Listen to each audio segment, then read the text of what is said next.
朋友们，大家好。最近呢，俄乌战争，各种不安全的事儿接连发生，还是有很多的朋友问我有关于疫情和美国治安的问题，因为他们有孩子要到这边来留学，家长的担心和顾虑都是很正常的。最近呢，英国又再爆发了新冠，美国呢也或许会出现新的浪潮。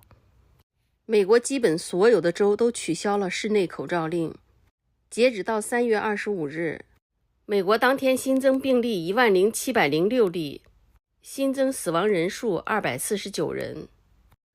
大家都知道，2个多月前疫情高峰期，每天100多万的感染数据，大家从我刚刚拍的这个视频里就能看到，大家的生活已经恢复了正常，该吃吃，该喝喝，该玩玩。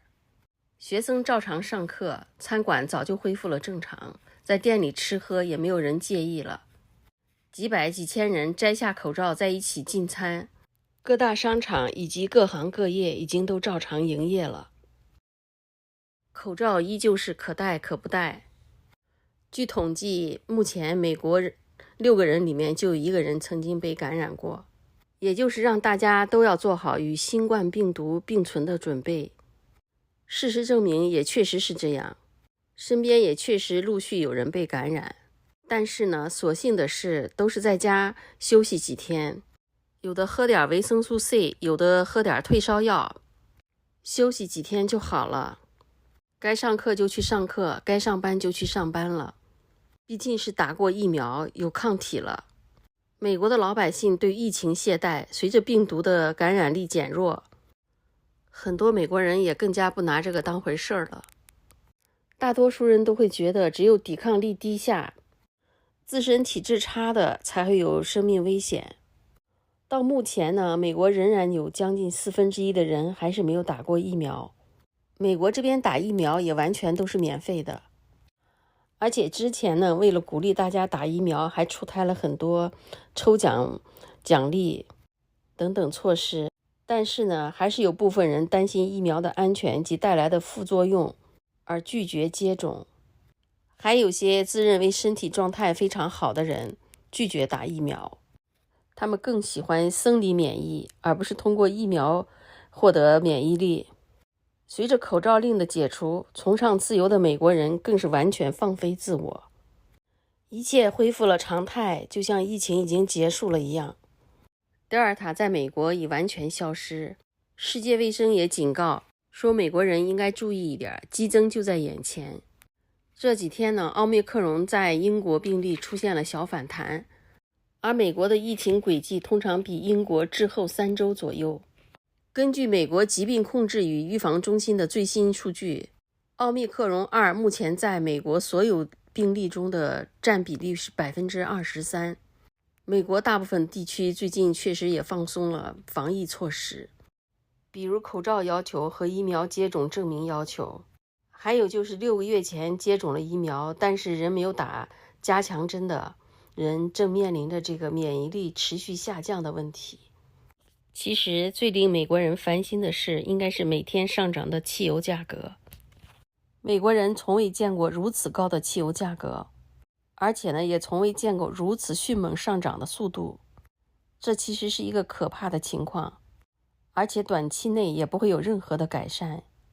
这次油价的猛增可能不会像2008年那样只持续数天或数周，而是会持续数月。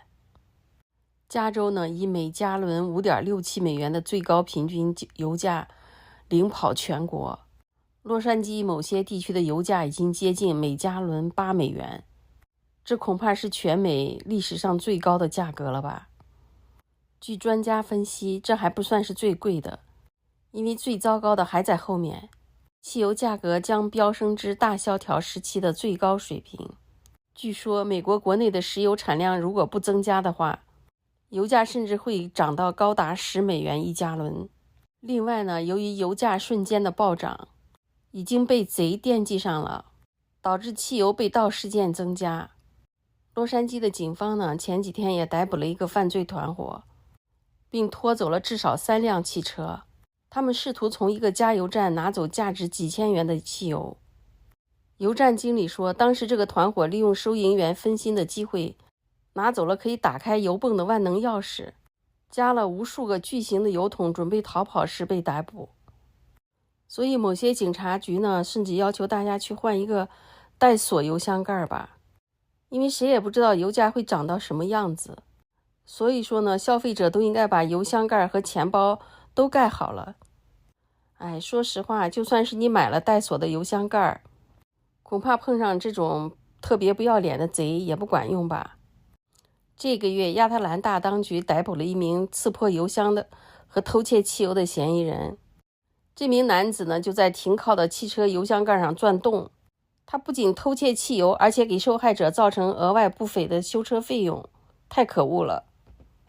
同样的这种情况已经出现在全美各地了。一箱油值不了多少钱，但是呢，如果他在你油箱底下钻了洞，去修这个油箱的话，会超过1500美元的。这真的是太可恶了。据说呢，有个卡车公司一夜之间发现车队的卡车油都没有了。这些偷油贼真的是无孔不入，太可恶了。大家呢都是打工者，也都处于同样的位置。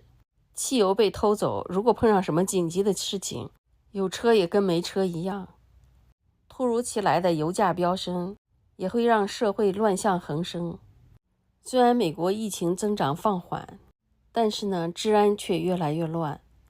通货膨胀的危机并没有解除，物价飞涨，物流艰难，招工都比较困难，环环相扣。比如餐馆行业情况就在持续恶化。疫情期间有很多家餐馆已经倒闭，关门倒闭的餐馆也几乎随处可见。因为受疫情的影响，食材成本飞涨，而增长的额度是过去的30%到35%。比如食用油为例，以前呢，餐馆拿到的批发价是13美元每桶，现在已经涨到了48元每桶。大米原来20多美元一袋，现在也涨到了50多美元一袋。所以呢，现在外出就餐明显的感觉到价格涨得非常多，这样呢，也让大家尽量减少外出就餐。据说呢，中餐馆的厨师流失也极为严重，很多人都改行去做了卡车司机、按摩和装修工。卡车司机收入较高，也是厨师们转行的首选。疫情期间，餐馆行业普遍受到严重的冲击，但是呢，中餐馆的损失尤为惨重。这是因为美国餐馆的食客可以接受餐馆的涨价，对待疫情也没有华人谨慎，因此呢，客流量已经明显的恢复。2年多的疫情让大家的生活感觉到太不方便了，真的希望疫情早点结束，让大家的生活都恢复如常。今天呢，就跟大家简单的聊到这儿，咱们下期再见，谢谢大家。